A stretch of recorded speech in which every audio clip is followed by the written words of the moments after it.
Қайқының асуы 3. Жабайы жуа. Тағы да сол ауылдан қайтып келеміз. Бұл жолы астымызда ЗИЛ-130 самосвал. Рөлде Жездем. Өте көңілді. Әй балдыз, тұнжырамай әңгіме айт, дейді жаман мәшинесінің рөліне жабыса түсіп. Іш пысып кетті. Табиғат қандай тамаша. Сыртқа үңілгенмін. Қайқының асуына жетіп қалған екенбіз. Ойыма перінің қызы туралы әңгіменің оралғаны. Әбекем күліп тыңдап келеді. Осы сендер қиялисыңдар дейді арасында. Сенбейтін әңгімеге сеніп.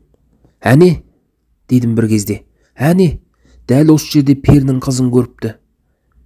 Әбекең самарқау сыртқа көз тастай беріп, тежегішін кілт басқаны. Өй, мынау не дейді?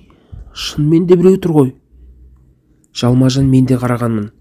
Ақ көйлек желбіреп, бір қыз жол жаққа қарай аяңдап келеді. Өй әкеңнің, сенде. Мынауың жабай жуа тергіш біреу де, жүректі ұшырып. Жездем газым баса түсіп әрі кеттік. 100 метр жүріп үлгерген жоқпыз. Дәл стартердің түбінен қып-қызыл от лап ете түсті де, мәшиненің іші көк түтінге оранып та қалды. Ойбай, провод жанды. Ескеді әкеңнің. Жездем сыртқа жүгірді. Мен де. Абырой болғанда соңымыздан келген КамАЗдың өрт өшіргіші болып жанымыз қалды. Капоттың іші түгел жанып кеткен.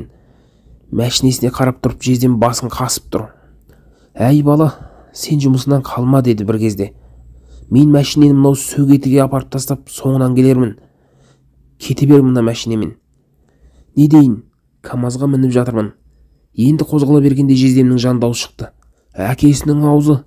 Ана бәлең маған ыржиып күліп тауды бөктерлеп барады ғой. Қой, қалмаймын. Тонасы тонап кетсін мына темірді. Жан керек. Кабинаға кіріп жайғасып жатыр. Тау жаққа қарағанмын. Жабай жуа тергіш қыз шынымен де биік асудың басында ақ көйлегі желбіреп кетіп барады. Көңіліме бір күдіктің келе қалғаны. Ерте емес пе, жуа әлі піскен жоқ қой. Арман Сқапылұлы.